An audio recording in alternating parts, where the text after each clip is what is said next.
Graça e paz, amados. Aqui quem fala é o pastor Eliseu Lustosa. Seja muito bem-vindo ao meu canal. E eu quero compartilhar com vocês uma palavra abençoadíssima. Culto racional ou culto espiritual? Quais são os 3 tipos de igreja que hoje está atuante em nosso meio? Quais dessas você se encaixa? E tem uma palavra fortíssima aqui. Meu irmão, o negócio é forte, viu? Tenho certeza que você vai se identificar e vai também te edificar, tá bom? Se você não é inscrito no nosso canal, por favor, se inscreva. Ao se inscrever no canal, ativa o sininho das notificações. Sabe para quê? Para quando nós postarmos os vídeos aqui, você possa ser notificado no seu computador, como também no seu celular. E também deixe o seu like, o seu gostei. Marca aqui abaixo o joinha, o gostei. Venha fazer parte das campanhas de oração que nós estamos realizando aqui. Por exemplo, nós estamos fazendo uma campanha aqui sobre primícias. Eu vou deixar aqui nas descrições. E também uma outra campanha que nós estamos fazendo agora, inclusive fazendo ao vivo as lives também, é a campanha para que em tudo enriqueçais.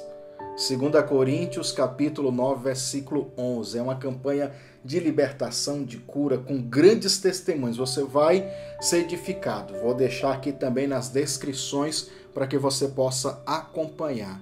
E não se esqueça de estar compartilhando nas suas redes sociais estes vídeos, essas pregações, porque vai edificar muitas pessoas. Me sigam no Instagram, @pastor Eliseu Lustosa, e que Deus possa abençoar você. Fique agora então com essa palavra abençoadíssima. Deus te abençoe. Graça e paz, amados, boa noite para todos, amém? Então vamos para mais um dia de culto, de oração e também de palavra. Irmãos, que calor, hein? Pelo amor de Deus. Tá muito quente esse Goiás nosso, né? Acho que em todo o Brasil tá muito quente. Então, queridos, eu quero convidar você a abrir a sua Bíblia em Marcos capítulo de número 9. Já vou adiantando para vocês que eu não sei se vou conseguir finalizar essa ministração,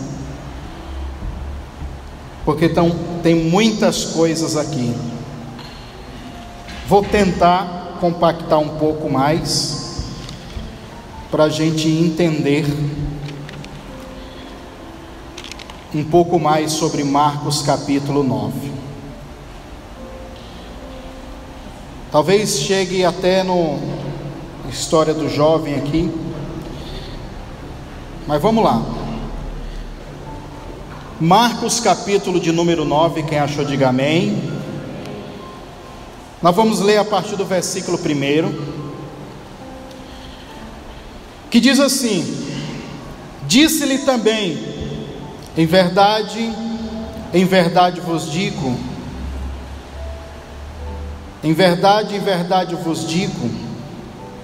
dos que estão aqui, alguns que provarão a morte, sem que veja o reino dos céus com seu poder.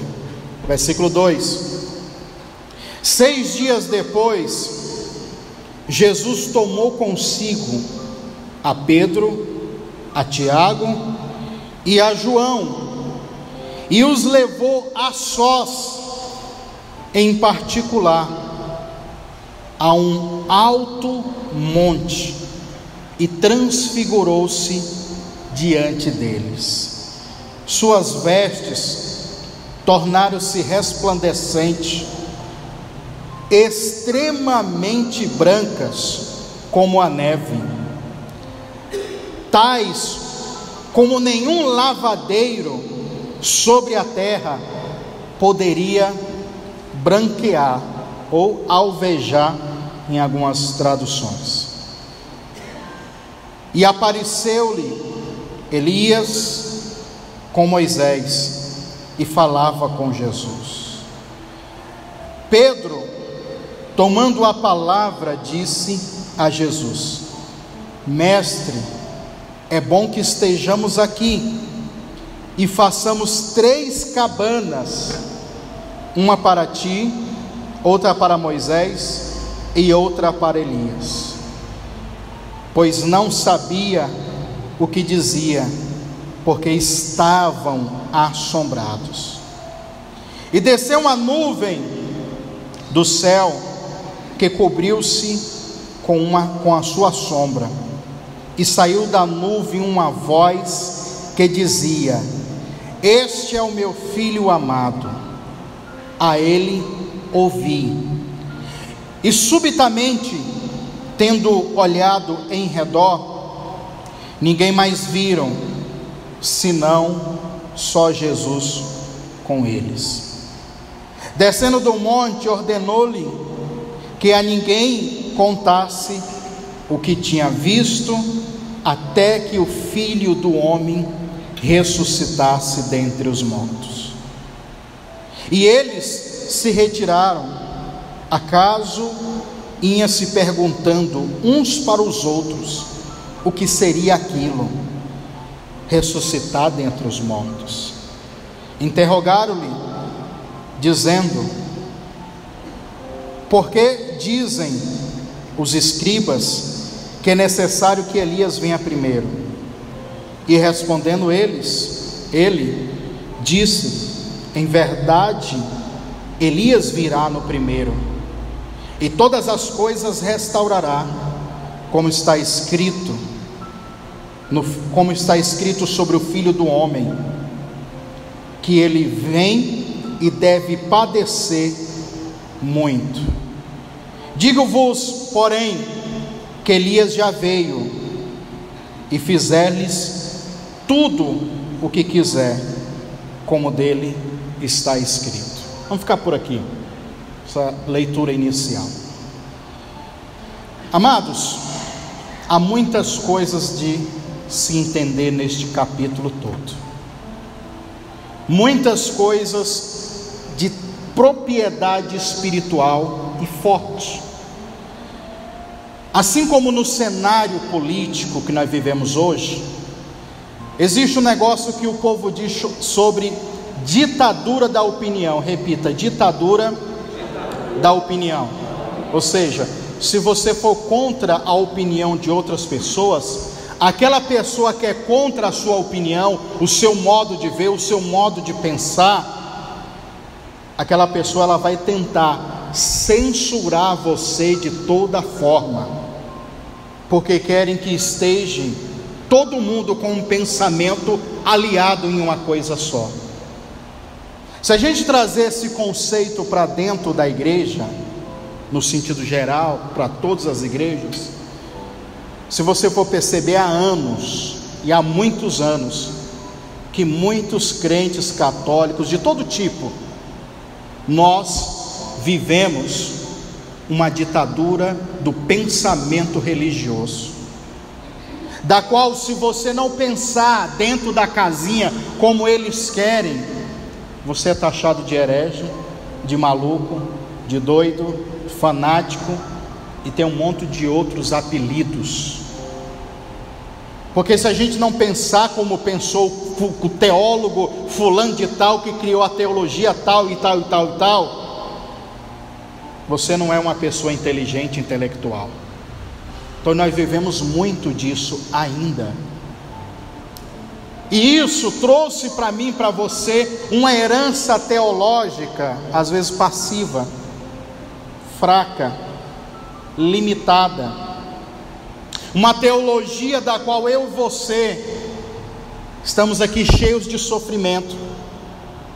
Temos pecado sim, temos falhas sim, temos iniquidades, mas às vezes uma teologia que não nos dispõe, que não oferece para nós como resolver, talvez resolver essa dualidade que eu vivo, que você vive, em que você fica lutando contra a carne e o espírito. Uma hora você é uma bênção, uma hora você é perturbado, uma hora você está saudável, uma hora você está doente, uma hora você tem dinheiro, uma hora não tem, uma hora o casamento está bom e uma hora o casamento está ruim.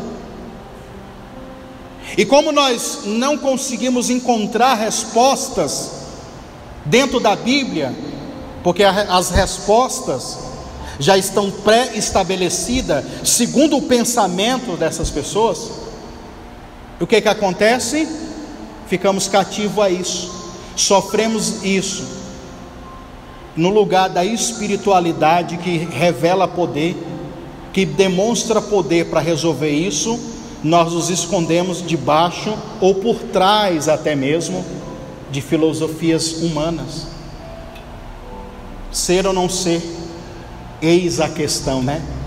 Eu sou ou não sou pecador, eu sou ou não sou endemoniado, eu sou ou não sou pecador. Que isso aí, tu fica procurando, por que o meu casamento está assim? Por que as minhas finanças estão assim? Por que isso, aquilo, outro? Você começa a tentar procurar respostas. As que te ofereceram, as respostas que te deram, não resolvem de nada esses seus problemas. Problemas que eu falo interno dentro de você. E eu digo até mais, tem pessoas que nem querem nem buscar estas respostas, porque não sabem de onde encontrar. Então nós limitamos às vezes o poder de Deus por causa disso. São platores de pensamento, são plataformas, estruturas de pensamentos totalmente terríveis. Não chega a ser demônios algumas coisas, as outras já são declaradas espiritualmente demoníacas, mas muitas dessas plataformas de pensamentos não são demônios, mas servem de plataforma, como um avião que desce para pousar. Através dessa plataforma de pensamentos, muitos espíritos se infiltram no inconsciente das pessoas, para não dizer no inconsciente coletivo de toda uma comunidade, né? E vivemos escravos deste falso pensamento sobre Deus, sobre Jesus, sobre o Evangelho, sobre a glória de Deus. Acreditamos que tudo será, olha aqui, agora vai começar a ficar um pouco pesado. Acreditamos que tudo será no milênio, ou tudo vai acontecer depois da morte de Jesus e da nossa morte, na plenitude do reino. E aqui agora, pastor, nesse exato momento, nessa existência, não, tudo que Jesus já podia fazer por você, já fez. Mas por que meu casamento está assim? Por que eu estou tão doente? Por que eu não tenho uma arruela para comprar nada? Se eu aceitei Jesus, fui batizado, falo até em línguas estranhas, até profetizo, mas a minha vida não muda, a minha história continua a mesma. Aí entra aquela crise, irmão. Quem já ouviu falar de um salmista chamado Asaf? Faz assim.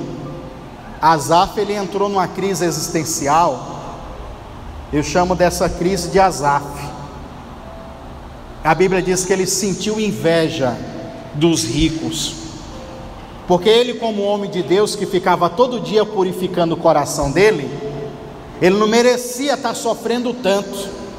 Aí ele olhava os ricos que olhavam para o céu e blasfemava contra Deus, os caras tudo poderosos, todo mundo próspero, e ele pobre. No final do texto lá do Salmo de Asaf, ele tem uma revelação, porque Deus fala com ele lá. Depois que ele tem uma iluminação da mente dele, uma revelação, ele fala assim: agora eu entendo que Deus coloca esses homens em lugares escorregadios, ou seja, a qualquer momento eles podem escorregar, cair, se vão, mas eu não, eu estou firmado.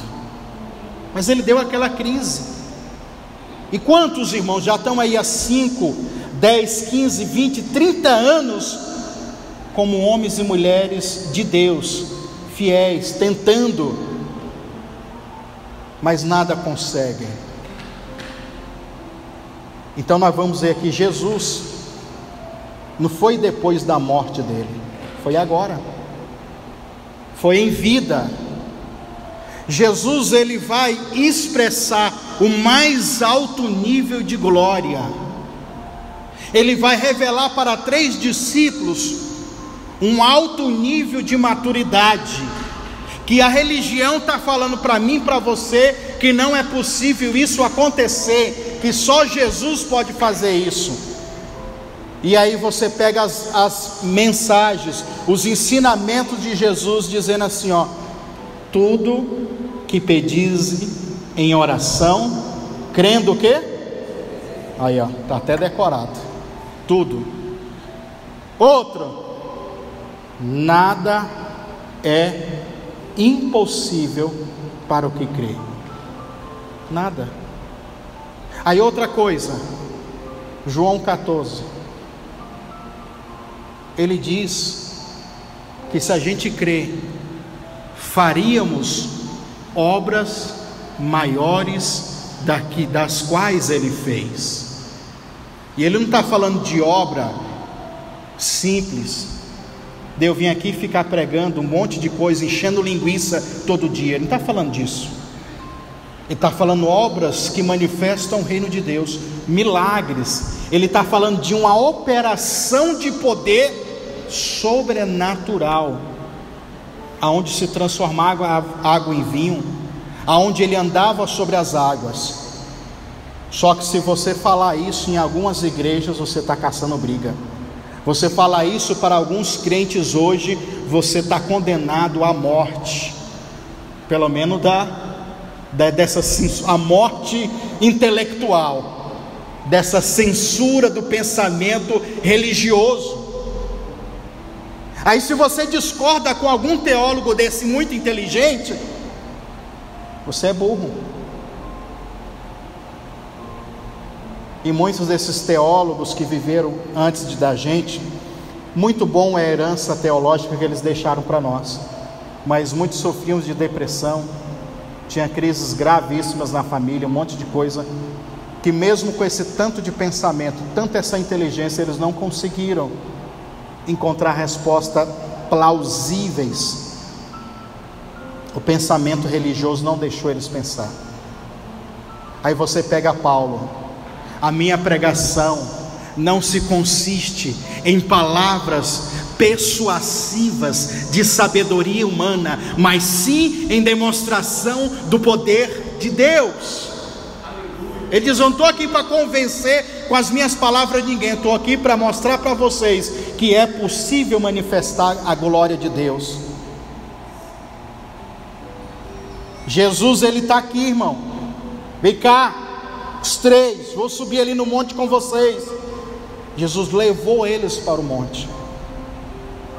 E Jesus, quando ele transfigura o corpo, ele não precisa morrer na plenitude, como Paulo diz em 1 Coríntios capítulo 15, pastor, que aquilo que é incorruptível vai se revestir da incorruptibilidade. Mas pastor, é só quando Jesus voltar no arrebatamento, depois do milênio, não sei o que, não sei o que. E Jesus está demonstrando que é possível acontecer isso agora. Ele está mostrando para mim e para você. Ele mostrou para os três. E quando Jesus transfigura o seu corpo, há uma explosão de poder, há uma explosão de glória, que faz portais espirituais serem abertos.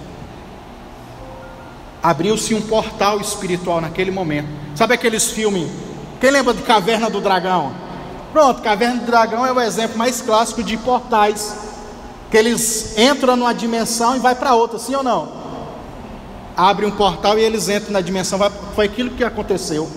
Quando Jesus transfigura o seu corpo, abre-se um portal aqui atrás, aonde os próprios discípulos viu Elias e Moisés. E não só viu, eles enxergou e ouviu eles falando acerca de coisas.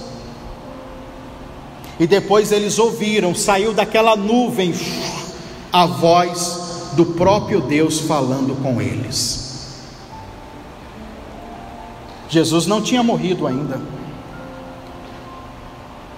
Mas isso é só na ressurreição dos mortos. Não, isso aconteceu agora.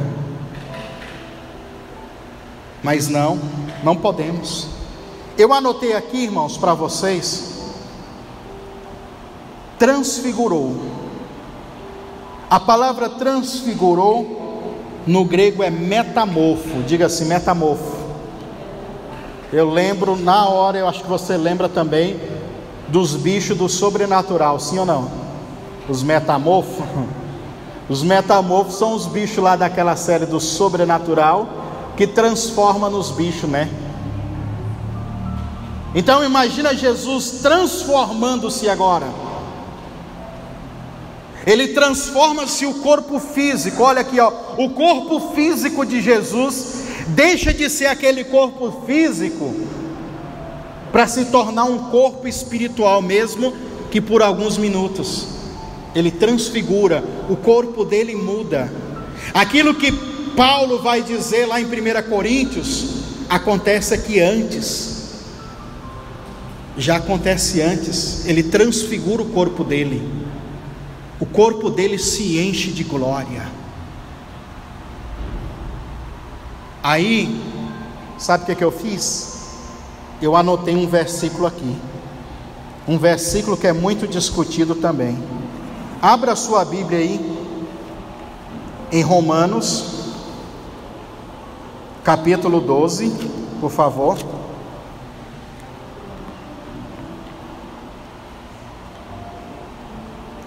Romanos capítulo 12.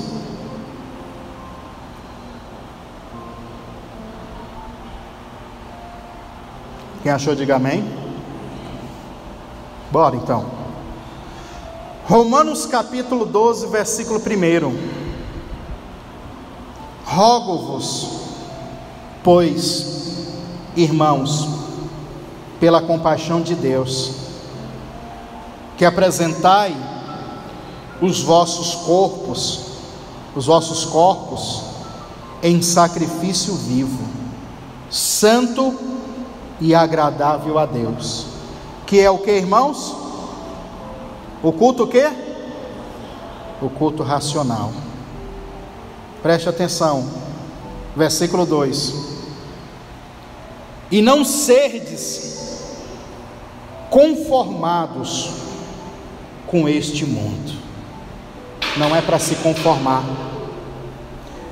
Não é para se conformar com este mundo. Tem muita gente que já se conformou. Não é isso mesmo, pastor.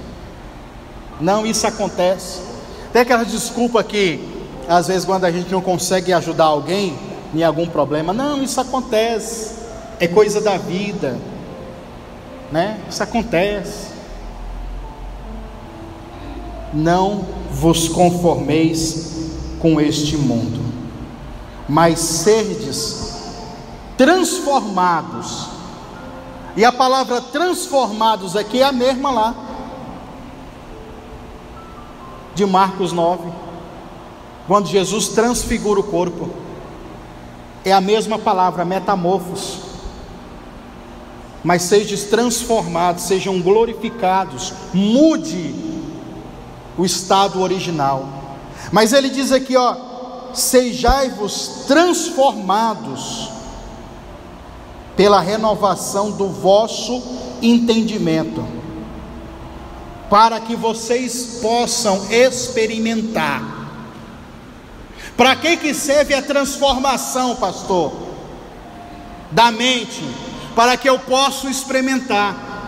E se a minha mente não transformar, então eu não experimento. Tem muita gente querendo experimentar níveis de bênção, de cura, de libertação, mas não querem ser transformados na mente.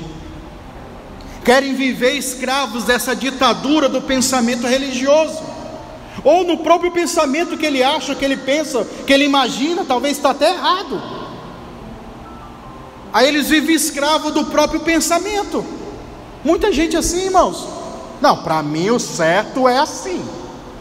Pode o padre falar, pode o pastor falar, pode quem falar, mas a minha verdade é essa. E está lá se lascando, sofrendo, doente, lascado, como diz o nordestino.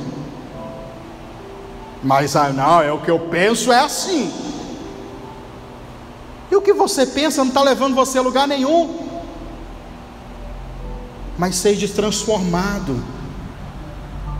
A renovação do Espírito Santo no entendimento, na mente, O que ela acontece? Se Jesus se transfigura e ele transforma o corpo dele, se nós estamos falando de uma mudança física, e se agora Paulo está falando aos romanos, transformai a vossa mente, ele está falando, transforme a mente carnal de vocês em uma mente espiritual. E como que acontece isso? Pelo Espírito Santo. Transformai-vos as vossas mentes pela renovação do Espírito Santo. Olha como é simples. Para quê, pastor? Para que eu vou transformar a minha mente? Para que eu possa experimentar. Quantos querem experimentar o melhor de Deus? Eu quero. Você quer? Mas você tem que passar por essa transformação aqui nessa cachola, aqui nessa cabeça de pudim sua, chata, rabugenta, cansada, passiva, um tanto de coisa. Paulo está dizendo para que vocês possam experimentar. E eu falo uma coisa para você, irmão: quando você experimenta da glória de Deus, do poder de Deus, nunca mais você quer deixar de experimentar. Você quer toda hora.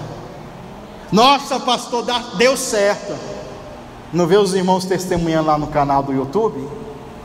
Nossa, pastor, a campanha deu certo. Nossa, pastor, as orações deu certo. Nossa, que bênção, que milagre, que poder. Então quem experimenta, irmão, ele vai sempre querer mais.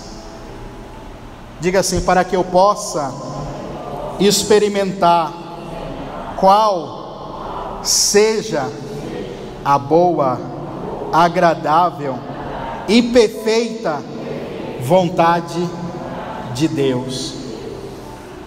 Qual seja a boa, perfeita e agradável vontade de Deus para o seu casamento. Qual seja a boa, perfeita e agradável vontade para a tua vida amorosa. Qual seja a boa, perfeita e agradável vontade para a tua vida espiritual. Qual seja a boa, perfeita e agradável para todas as áreas da tua vida, irmão. É para que você possa experimentar. Então, se eu não tiver essa renovação, eu não experimento, você continua o carnalzão, sem experimentar o poder de Deus, sem experimentar a glória de Deus. Esse mesmo apóstolo que está fundamentando isso daqui, foi o mesmo que diz que um homem natural não consegue discernir as coisas espirituais, porque ele é carnal. Então como que você quer entender algo espiritual, se você não quer captar por esse lado espiritual? E aqui tem uma outra briga, irmãos, que é o tal do culto racional. Que se você ler a Bíblia King James, você, em vez de encontrar culto racional, fala de culto espiritual. Por que tem essa mudança? Eu vou te explicar.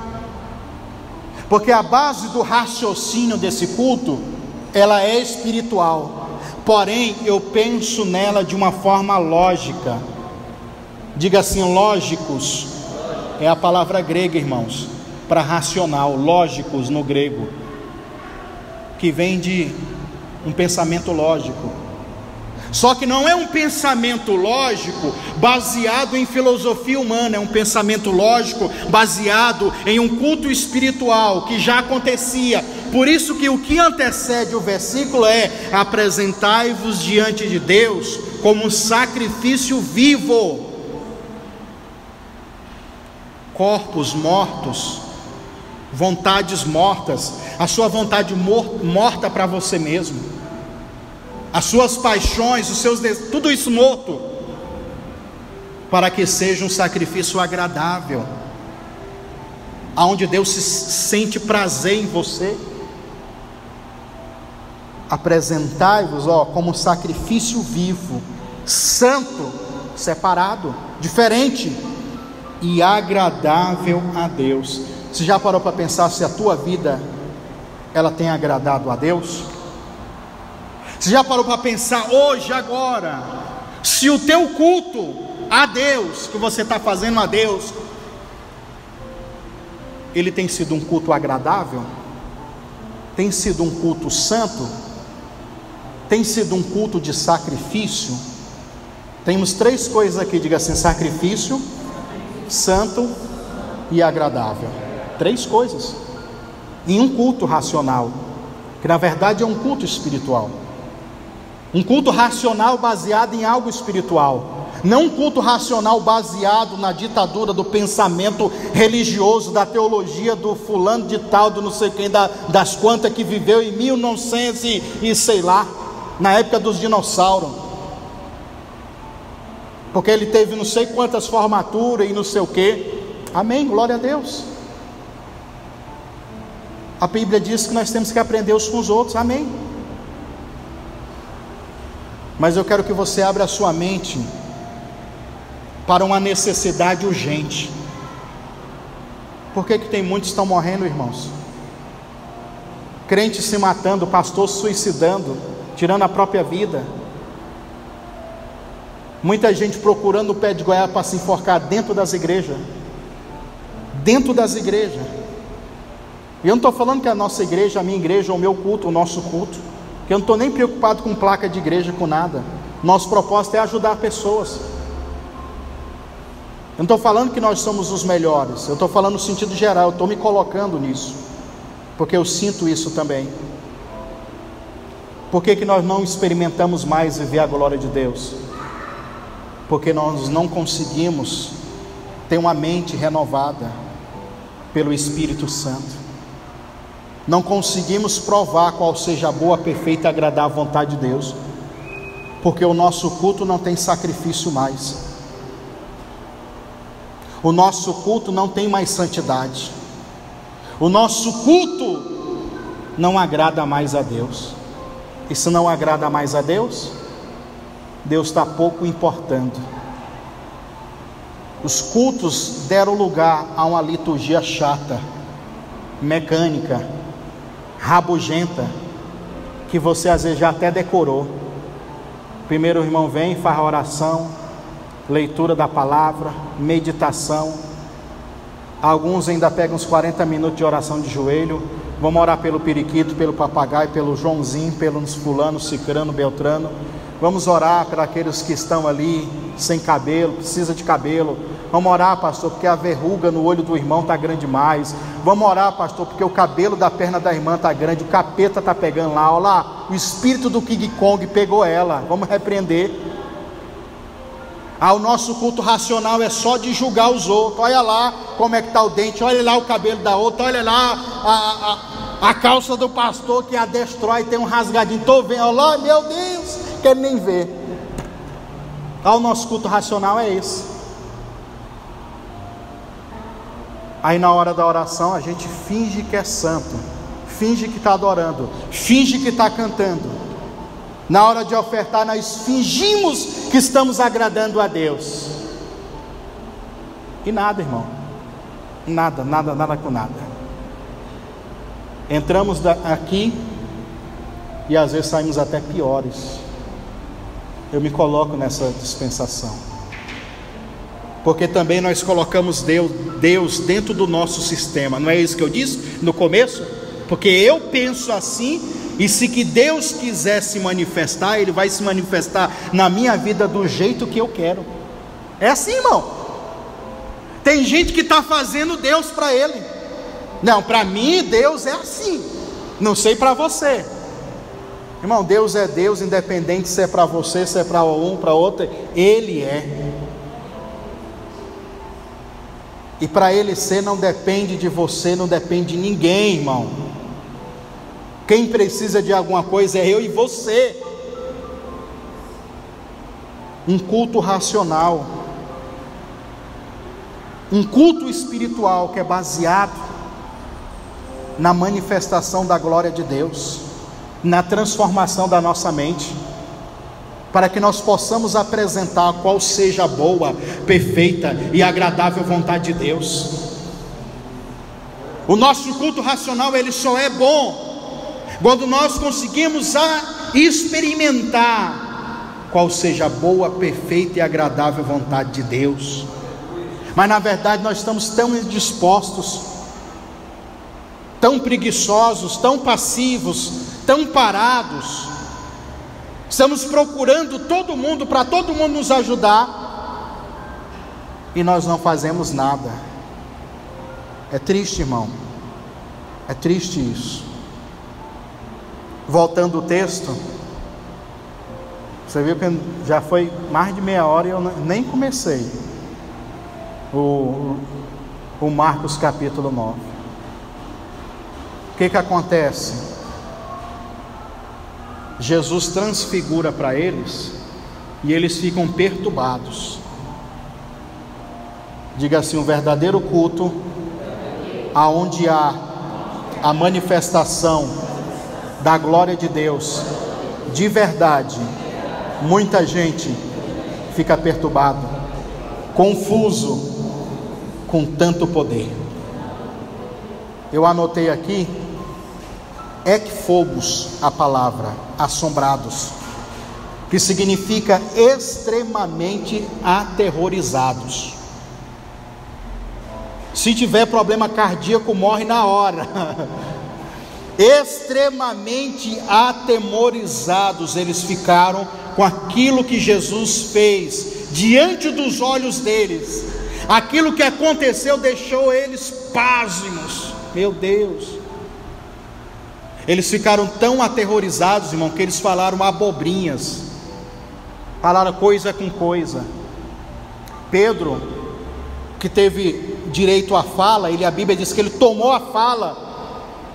Sabe o que ele diz para Jesus? Ele é atemorizado, porque a própria Bíblia vai dizer que ele falou aquilo porque não tinha nada para falar. Mestre, Senhor, vamos fazer 3 cabanas aqui para nós. O Senhor fica em uma, Elias em outra e Moisés em outra. Vamos ficar por aqui mesmo. Nós fazemos um reteté só nós. Diga assim: o primeiro modelo de igreja que experimenta o poder de Deus, a glória de Deus, mas quer isso só para eles. Então, tem muita gente assim, se fecha. Tem igrejas que se fecharam. É só nós vivendo aqui a glória de Deus. É uma igreja que não consegue levar essa manifestação de poder para fora. Eles querem ficar só no meio, em cima do monte. Falando em monte, irmão, é terrível, é triste o que está acontecendo nos montes de oração. Por enquanto nós estamos indo ali em Aparecida, que não está tão embaçado como diz os caras. Não está tão embaçado, pastor. Não tem tanta gente ainda.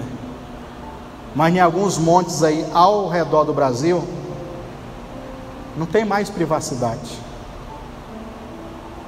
Virou uma loucura, de fato. O povo só é espiritual lá em cima, ou pelo menos finge que é. Tem gente que mora lá em cima do monte, é o exemplo deles aqui. Vamos fazer uma cabana. A palavra cabana no original aqui, diga assim, uma residência temporária. Vamos ficar nós aqui, Jesus. Deixa os outros discípulos para lá.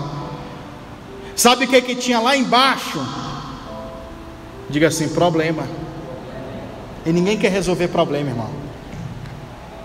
Lá embaixo do monte, eu vou abreviar então, para eu não ficar lendo. Se eu for ler texto e texto, versículo, nós fica um tempão. Vou adiantar, vou compactar então. Lá embaixo do monte tinha problema.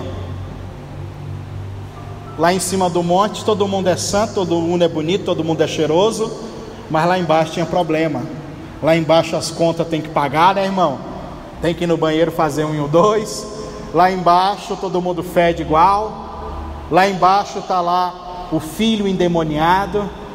Lá embaixo existe um outro modelo de igreja que eu já vou falar aqui. Mas lá em cima a glória de Deus estava se manifestando. O primeiro modelo de igreja que nós vemos hoje é essa. A igreja que se fechou. Vive a glória de Deus, vive milagres, mas se fechou. É o crente que se fecha. Ele só consegue manifestar o poder de Deus e ser crente quando há outros conectados com ele. Não consegue levar isso para fora. Mas tinha problema lá embaixo. Lá embaixo havia um modelo de igreja que não conseguia resolver o problema das pessoas. Porque quando eu falo modelo de igreja, eu estou falando modelo de crente também, viu? Não é colocar no modelo de crente como você. A Bíblia diz que lá embaixo, diga assim, os discípulos que ficaram, os 9, discutiam, batiam boca com os fariseus e os escribas. Sabe por que eles batiam boca, irmão? Porque nem os escribas, nem os fariseus, nem os discípulos que ficaram lá conseguiram expulsar o demônio de um menino lá.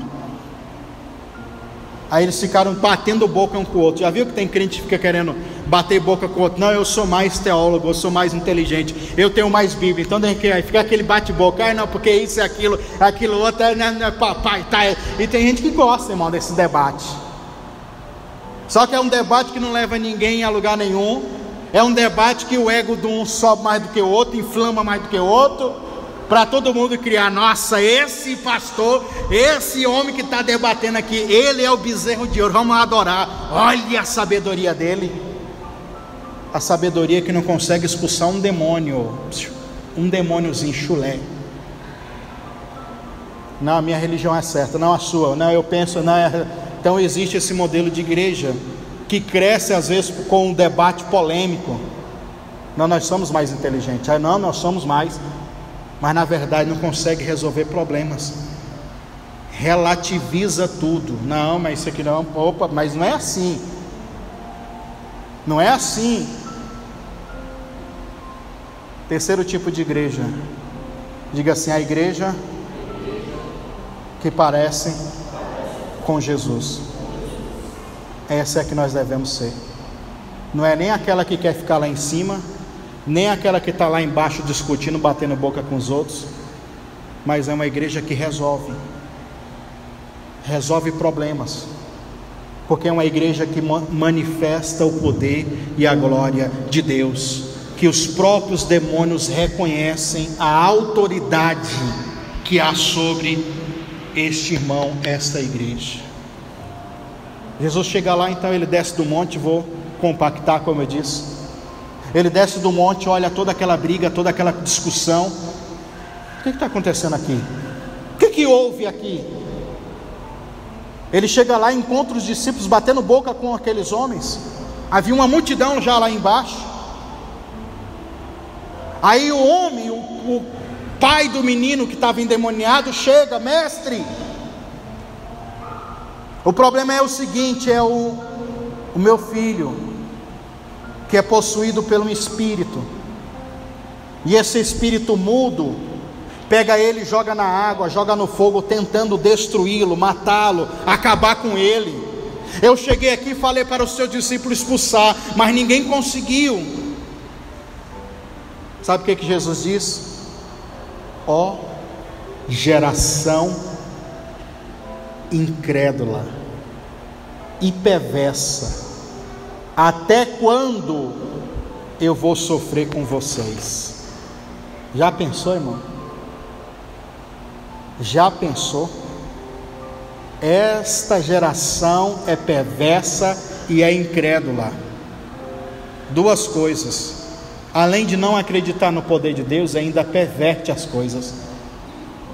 Mas tem um título de crente, de católico, de cristão, gospel, evangélico, né? Quem mais? Judeu, sei lá qual é o título. Mas para Jesus é uma geração incrédula e perversa, que o culto dessas pessoas é só para discutir, não resolve nada. O menino continuou endemoniado. Jesus disse: essa casta de demônios, eles não saem se não tiver jejum e oração. Outra coisa que eu falo para vocês: vocês não podem fazer nada por enquanto, porque o noivo está presente junto com vocês. E quando o noivo está presente, é ele que faz. Vocês sem o noivo, no caso ele, ou seja, vocês sem mim, vocês não são nada, vocês nada podem fazer. Mas quando eu estou presente, olha o que eu faço. Traz aqui o menino. Trouxe o menino, irmãos. Aquele homem chorando. Me ajuda na minha incredulidade. Eu não sei se eu consigo acreditar nisso. mas o Senhor pode fazer alguma coisa? Faça. Faça por este menino. Preste bem atenção. A Bíblia diz então, se a gente caminha lá para o versículo de número 26, para a gente ganhar mais tempo. Se a gente caminhar para o versículo 26, nós vamos encontrar que quando Jesus ele expulsa, vamos do 25, melhor. E vendo Jesus aquela multidão que concorria, repreendeu o espírito imundo e disse: espírito mudo e surdo, eu te ordeno que saia dele. E o surdo, eu te ordeno, saia dele e não entre nunca mais. Quando Jesus Cristo diz isso, espírito mudo e surdo, saia dele e não entre nunca mais, a reação daquele jovem foi que ele ficou possesso, ele se convulsionou, né? Versículo 26: e ele clamando, agitando-se com violência, saiu. Primeiro o demônio quis fazer um showzinho, né?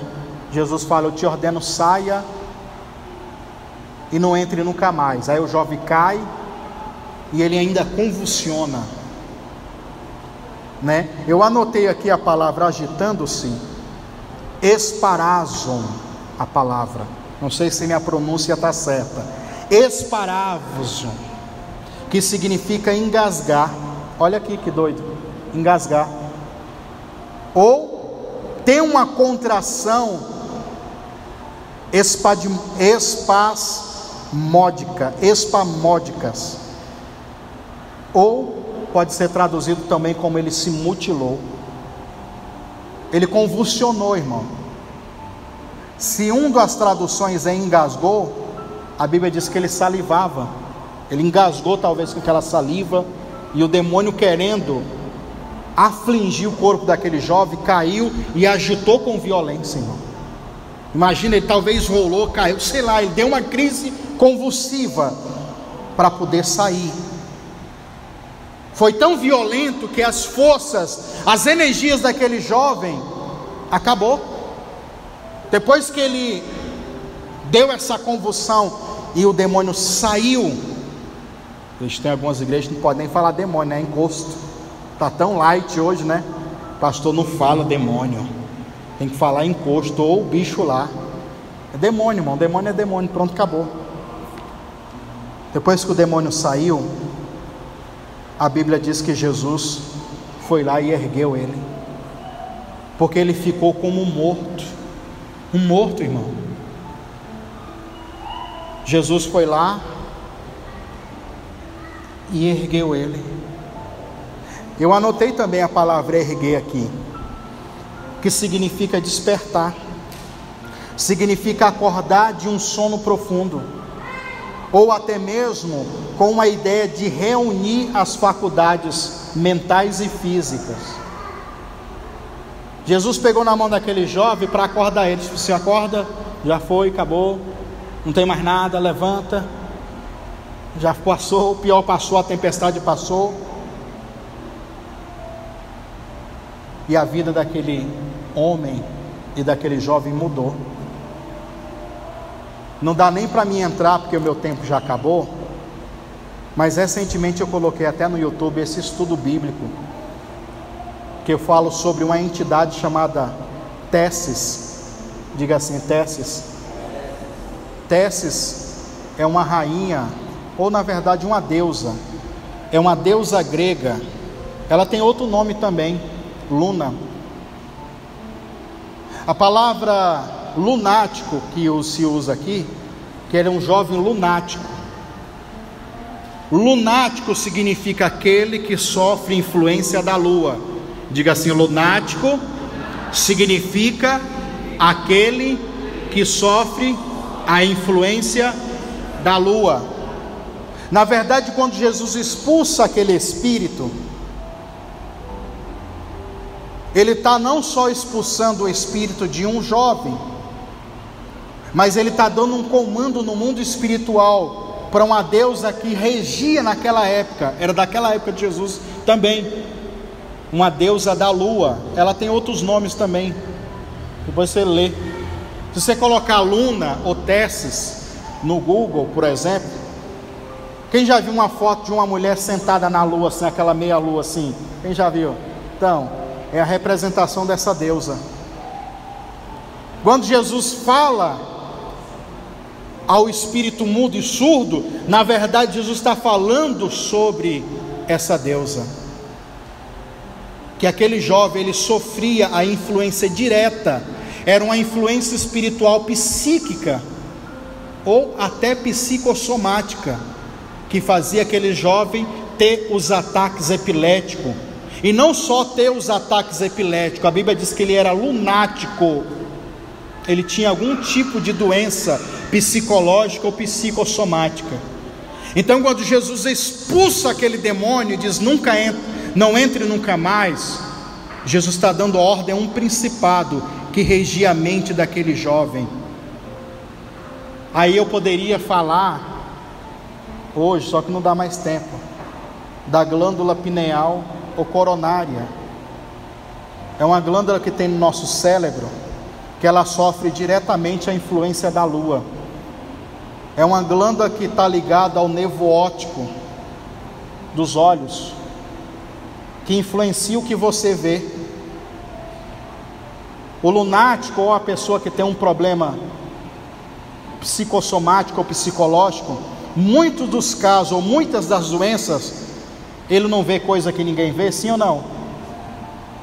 Porque sofre a influência da lua, desse espírito que rege o cosmo, mexe na glândula coronária, que é aqui no cérebro, que tem ligação ao nervo óptico, que projeta figura de coisas que não existem, ou figura de coisas espirituais, como o demônio queira. Então quando Jesus expulsa, olha o detalhe dos milagres que acontecem na vida daquele jovem. Por isso que o espírito se agita com violência, porque ele não quer sair. Aí tu acha, irmão, que o espírito que se agita com violência, no caso esse, para doenças psicossomáticas e psicológicas, mas imagina o que você está enfrentando no casamento, na vida financeira, em outras e outras áreas da sua vida. Ele vai usar de todo tipo de violência para não sair. E Jesus já disse, você sai e não entra mais. Você vai sair e não vai entrar mais. Imagina se eu entro por esse lado da ministração agora para falar disso, só que não tenho mais tempo. Ou seja, qual é o nosso culto? É racional e espiritual? Será que nós vivemos a ditadura do pensamento religioso? Será que carregamos essas heranças dentro do pensamento teológico? Será que você pode hoje acreditar que a glória de Deus pode se manifestar tão forte que a gente fica aqui atemorizados? Eu fico pensando, se hoje aquele Jesus vivesse hoje, andasse com carne aqui conosco, fazendo aqueles milagres, os cultos não iam dar ninguém, irmão. Porque eles veem aquele corpo transfigurado e ficam, meu Deus, e agora? Né? Eles ficam aterrorizados com tantos milagres. Aí hoje nós vamos orar por uma coisa ou outra, se acontece um milagre forte, que para nós a gente acha que é forte, tem gente que quer dizer que não, isso aí não é Deus não, isso é o diabo fazendo. Imagina se fosse Jesus fazendo, hein? Então preste atenção. Se o nosso culto, aí eu levo você para o culto, diga assim, um culto santo, agradável e com sacrifício. Diga assim: uma mente renovada pelo Espírito Santo. Aí você pode provar, apreciar qual seja a boa, perfeita e agradável vontade de Deus. Será que você está longe disso? Não. Você está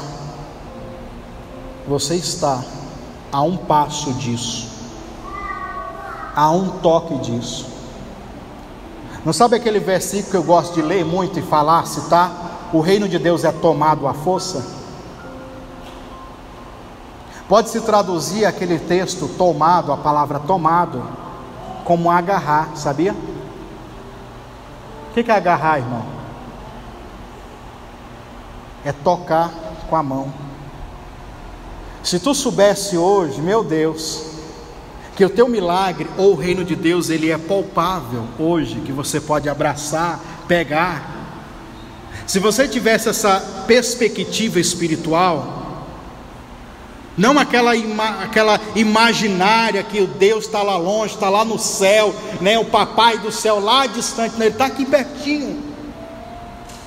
Se você conseguisse pensar e raciocinar que você pode hoje tocar em Deus, como aquela mulher tocou nas vestes dele e foi curada, se você pudesse imaginar e assimilar isso com a sua mente agora, a tua vida seria outra, irmão. Só que não é assim de qualquer forma. Nós temos que apresentar um culto, sacrifício vivo, santo, agradável. Antes de finalizar, só dá uma olhadinha para o irmão se ele está com um culto assim, bem animado. Vai, animação. Ela não disfarça aí, irmão. Meu Deus, né? Ouvi os grilos, mas não ouvi os irmãos. Então preste atenção, para você ver o nível que nós estamos. E agora, vamos pegar umas 3 horas de oração aqui agora, de adoração. Aí, o ânimo. Ô pastor, tem que ir embora. Então como faz, irmão? Nós podemos viver a glória de Deus agora, se a gente se unir, crer. Tudo que pedirdes em oração, crendo recebereis. Tudo é tudo, irmão. Tudo é possível ao que crê. O reino de Deus é tocado, palpável. Você pode tocar hoje, você pode agarrar o reino de Deus. Ah, pastor, mas a cura está tão distante, a prosperidade. Não, está pertinho, irmão. Está pertinho. Mas antes da gente orar, só para dar uma animada, dê uma salva de palmas para Jesus, vai, irmão. Aê! Aí depois da bronca, né? Depois da bronca, e as palmas também ficam mais alegres, né? Às vezes nós temos que ser sacudidos para a gente animar. Queria ver se fosse o jogo de futebol lá no estádio. Meu Deus, ou o cinema, né? Vamos trazer essa mesma alegria. Não com coisas carnais, mas a mesma alegria de querer adorar Ele, o mesmo ânimo, a mesma força, a mesma intensidade. Amém? Viu? Você vai fazer um culto racional, baseado no poder de Deus. E que tamanho é o poder de Deus, pastor? Lucas 1,37. Para Deus nada é impossível. Então creia. Feche seus olhos e comece a falar com Ele. Se você sentir desejo, eu quero falar em línguas estranhas, fala. Eu quero orar da minha forma. Ore da sua forma, meu irmão, do seu jeito. mas eu quero que haja sinceridade no seu coração.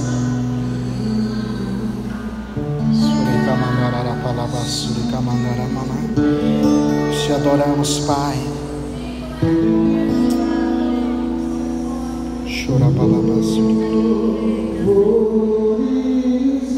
Recebe, Senhor, a adoração, a oração deste povo, Senhor.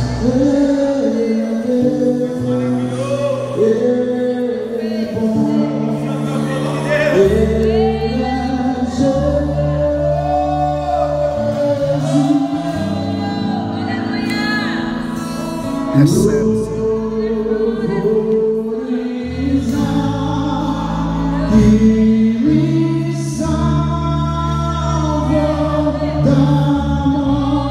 Recebe, Senhor.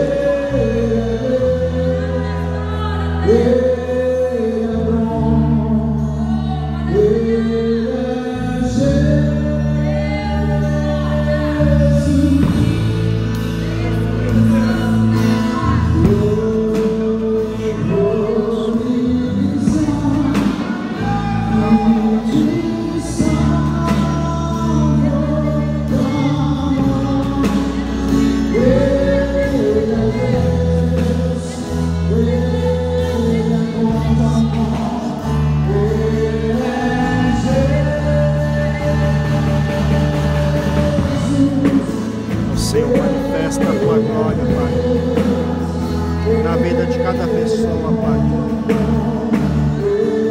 que está aqui nessa igreja, nesse lugar, cada pessoa que se conecta conosco pela internet, Pai, através desse vídeo, que um culto racional, um culto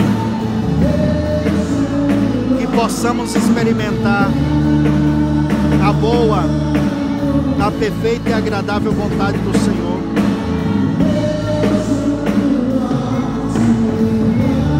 É este culto, Senhor, que eu quero te entregar. Que seja esse culto, Pai, que essa pessoa está te entregando e te oferecendo, Senhor.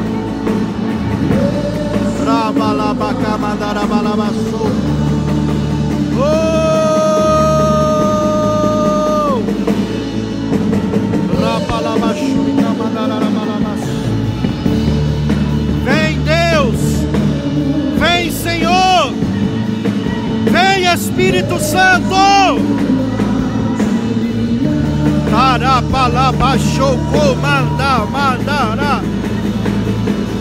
Mostra-nos a tua glória, mostra-nos a tua glória, mostra-nos a tua glória.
poder, vem, vem, vem, Senhor, venha a nós o teu reino,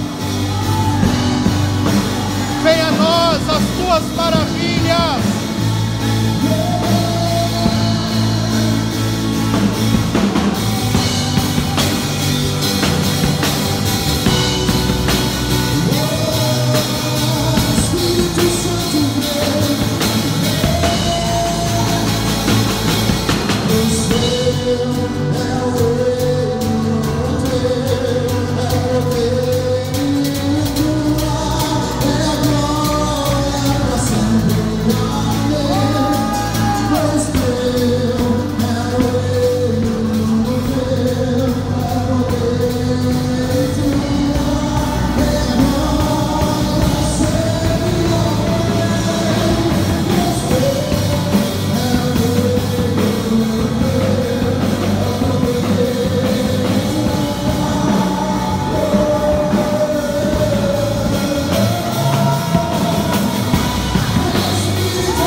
Nesse mesmo espírito de adoração, saia do seu lugar, vem aqui à frente. Isso, saia do seu lugar. Nós vamos orar por vocês. Venha adorando ainda. Vai, Samuel, continua. Vamos adorar.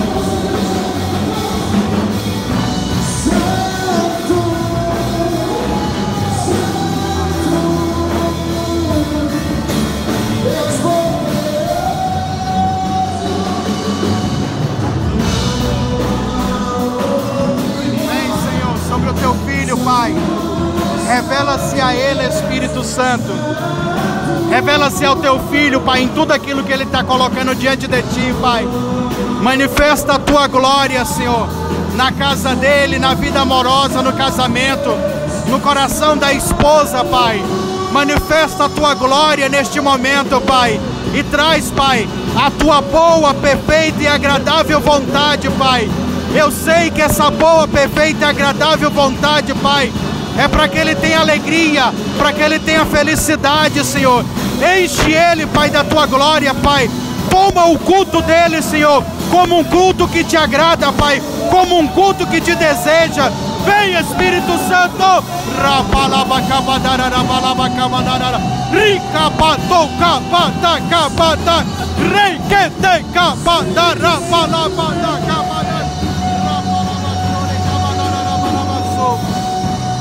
Vem, Deus, vem, Senhor.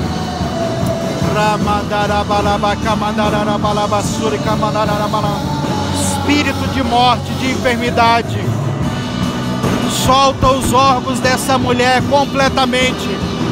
Solta completamente agora e saia para nunca mais voltar. Tristeza, angústia, solidão, depressão, sai, sai, sai, sai, sai, em nome do Senhor Jesus. Toda ansiedade, todo peso de trevas, peso de idolatria, de feitiçaria, culto à rainha dos céus, eu quebro agora, quebra agora, quebra agora todo encantamento e dou ordem neste momento ao espírito desta guerreira. Receba agora a glória de Deus, a revelação do corpo glorificado de Cristo, o poder de Deus que ressuscitou Cristo dentre os mortos.